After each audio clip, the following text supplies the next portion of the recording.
It's dawn on the dockside at Halifax in Nova Scotia, and as the sun tries to break through the threatening clouds above, the crew of the Lord Nelson are already up and about. Today their job is to load the supplies they'll need for the voyage that lies ahead. Everything ends up down here in the incredibly cramped galley store. There should be enough fresh and frozen food, as well as drinks and other supplies, to sustain the crew of 50 on their 3,000-mile, 5-week voyage across the Atlantic. The man who has to work out what he needs to provide 150 meals a day is cook Dave Stanley. A veteran of 36 years at sea, he also makes bread and cakes most days aboard the Lord Nelson. I roughly work out what I need per person per day, then per week, and then work it by that. Fresh fruits and vegetables are more difficult because they won't last more than 3 to 4 weeks. So I have to work out whether I can replenish somewhere or not. Sometimes we can, sometimes we can't. Safe journey. The Lord Nelson left Southampton on October the 21st, 2012, for the first leg of her voyage around the world.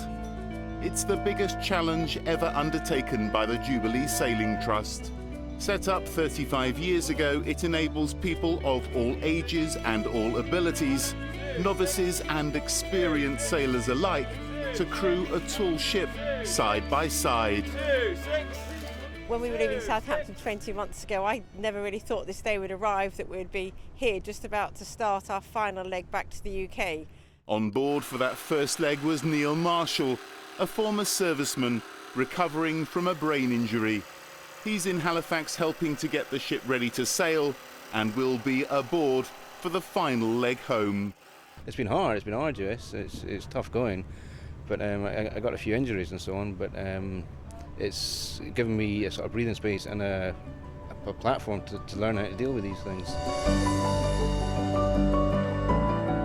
After leaving her home port, the Lord Nelson crossed the Atlantic twice, first to Rio de Janeiro in Brazil, then to Cape Town in South Africa. From there she headed to India, Sri Lanka and the Far East, before arriving in Australia. She took part in a tall ships race from Sydney to Auckland in New Zealand. After Christmas down under, she embarked on her most challenging voyage, across the Southern Ocean and around Cape Horn, what's known as the Mount Everest of sailing. It was actually about proving I could do it. I have a disability, I've had a disability all my life, and you get into a stage where people tend to say, you can't do this, or be careful. This voyage came and I thought, you can't really get any bigger than the Southern Ocean and Cape Horn. It was the longest voyage in the ship's 30 years at sea, 6 weeks, with the nearest land or other ship hundreds of miles away. A true test for any sailor. I think the biggest challenge is not the weather, it's not the sailing, it's actually as a person dealing with those difficulties.